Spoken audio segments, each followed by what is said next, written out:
You guys, check it out. Ashley's driving the trailer on a real road.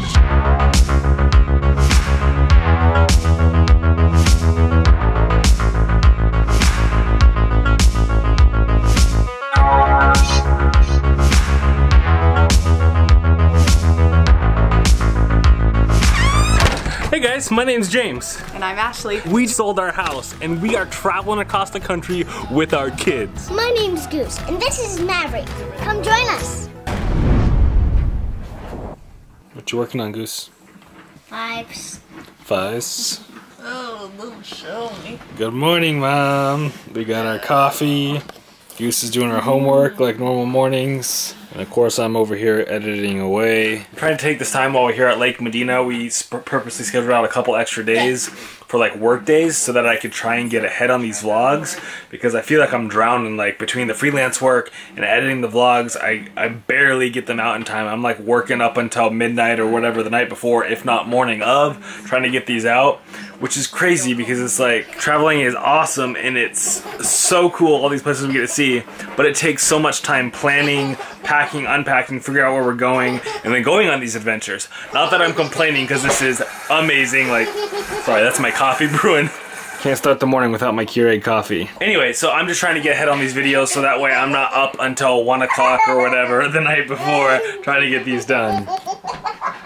Are we taking a tickle break from homework? Oh, sorry. By the way, I don't think we ever showed you. Did you guys see Mommy's? I'm sure you've seen it in some of the videos. So we got a brand new fancy pillow. And guess what? I went outside and I only had a little bit of corn, and then a whole herd surrounded me. I know. I showed them. It was crazy. Her hair is like mine in the humidity. It's a little bit frizzy. A little frizzy, a little curly. Seriously, guys, though, this park is so cool. Look at this. This is right out our side view. This is our backyard for this week. So cool. And you can't even tell, but there's a lake over there. I cannot emphasize enough, Lake Medina. If you have a 1,000 Trails membership, definitely check this one out outside of San Antonio. It's about an hour from the Alamo, so it is a drive if you're going to go and do that. But I think it's totally worth it. The deer here are amazing. I cannot emphasize enough how cool this place is. I would say this is probably top 5 parks we've been to. So what would you rate this, Mom? Top 5? Top 10? What do you think? No, I would say top 5. Yeah. I mean, it's awesome that there's the deer all around. That gets this one excited. And then they have like little activities. I know that every place has activities. We've just never partook in them, I guess. I don't know.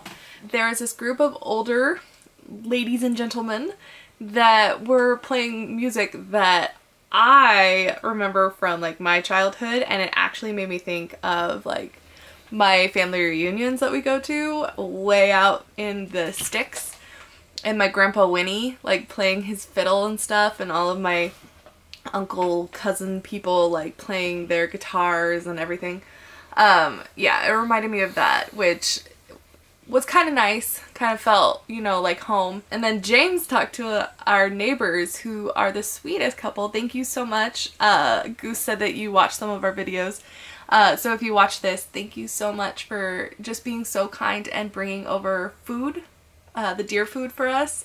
That was awesome. She enjoyed it so much. The thing I love about this RV park is this is out our window. Like, it just looks like we're out in the middle of the open, as opposed to kind of claustrophobic like some of the RV parks are, especially some of the 1,000 Trails. I'm not gonna lie, some of the 1,000 Trails are really crammed together, but this one is great. This almost has a state park vibe to it. This one has some really long back ends. Like, we were able to get the trailer in, have space up front to sit and look out with all of our stuff, our mat and everything, and park the pickup. Yeah, it's gotta be at least a 70-foot space. Unheard of sometimes, especially in 1,000 Trails, I feel. What were you saying, kiddo? And so, like, the deer can roam around, and we can throw out food for them, and sometimes they'll eat out of your hand, and if they know you. Yep. I got a boy one. It's pretty nice that they'll eat out of your hand and you can feed them. There you go. It's pretty nice here at Lake Medina. I love it! I don't know which way You guys, check it out. Ashley's driving the trailer on a real road. I don't know which way we're going. You're going right. Oh, and we're stopping. This is too busy. You guys, she drove for like 5 minutes. That's awesome. She's getting her feet wet. She feels bad that I'm always the one doing the driving, but now that we're on a real road, we gotta do a quick, whatever it's called. Yeah! Okay. Yay! And the world is as it should be again. Huzzah. But you drove on a real road for like 5 minutes, babe. Nice work. To the people that were behind me, I'm really, really sorry. I know I only went 45. I don't know what the speed limit was though. But I went 45 on a smaller road. There they go. Sorry! No, that's not them. Oh, that's not them. Oh, behind us. Sorry!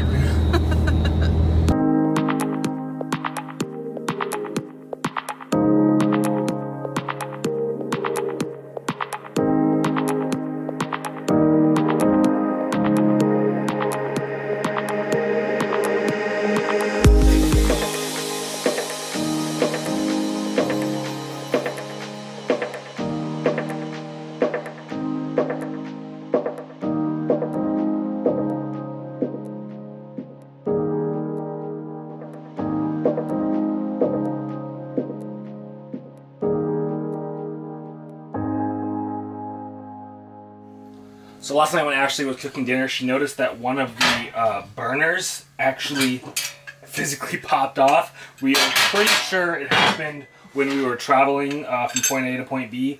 And I looked in there and I was trying to see if I could connect it without taking off this whole top part of the burner, because we've never actually done that before. But it looks like I'm going to have to remove everything and get inside, which is probably actually good, because I can't tell you how many things of food have fallen down in here. And this is designed, you can see it's designed right here. It's got a seam to pop off so you can clean it. So anyways, we're going to learn together how to do this in case you ever need to take off the top of your burner to clean or fix things. So these obviously just pop off. We do that all the time. We do clean a little bit. But then back here, there are, I need a knife. Where'd that knife go? I figured this out after trial and error. I have tried this before, but there's a little metal clip back in here that I then just pop off on either side, and then the back comes off, and then it just slides off like that.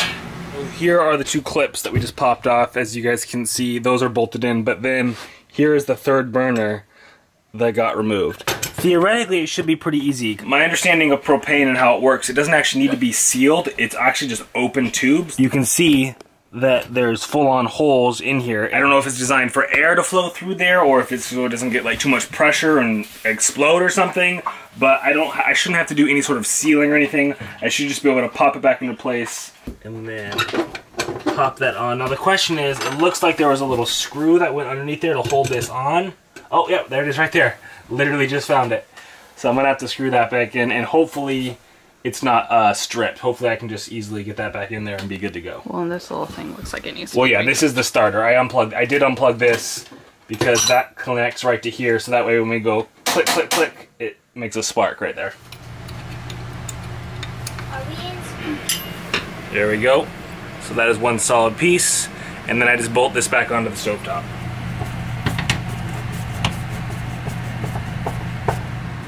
Alright, and there it is. Last touch is to plug back in the igniter.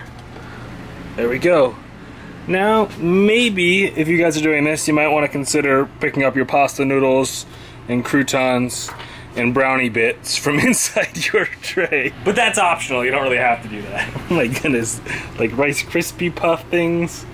Ooh, so maybe we should clean this out more often. But before we call it officially done, moment of truth, we should see if it actually ignites. Oh! Hello. Hi. Boom. Success. Yay, Daddy, We should probably clean it. That's what I said. I said it's optional. You don't have to clean it if you don't want to. The next day at school, Josh paid even less attention than usual. He was supposed to have been studying the geography of the Scratch Claw swamps. He could still hear his dad's words ringing in his ears. What would that mean? When you can still hear someone's words ringing in your ears, does it actually mean your ears are ringing, or what do you think that means? I don't know.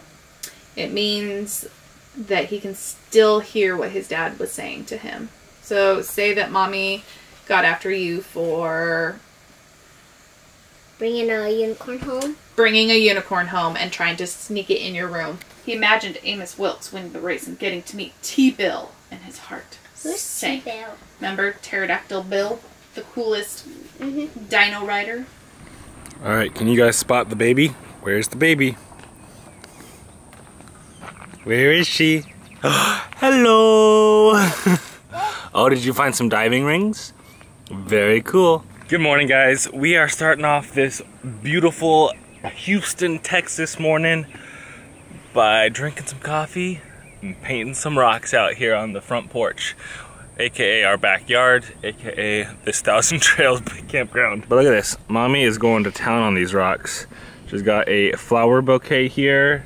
She did this super cool ladybug, bees, this cool little flower thing. We got some Goose rocks over here too, Goose's ladybug. And the reason Goose is not here painting rocks with us is because at this campground there have been a ton of children her age, and there was a playground just right over there, and she has basically been there as much as possible, hanging out. Oh man, I didn't even notice how wonderful my hair is.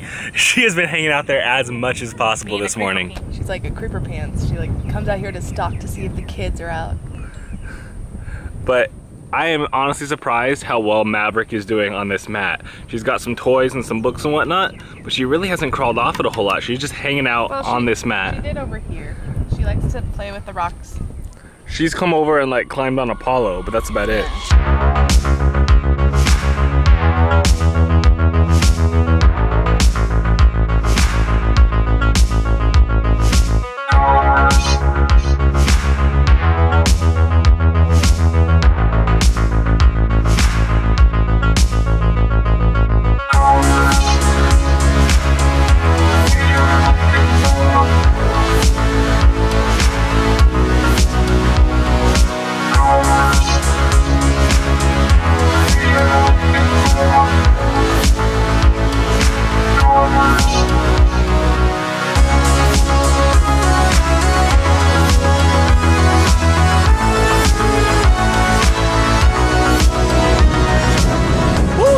Alright you guys, me and Goose are out on a little adventure hike and we are trying to get down to the river.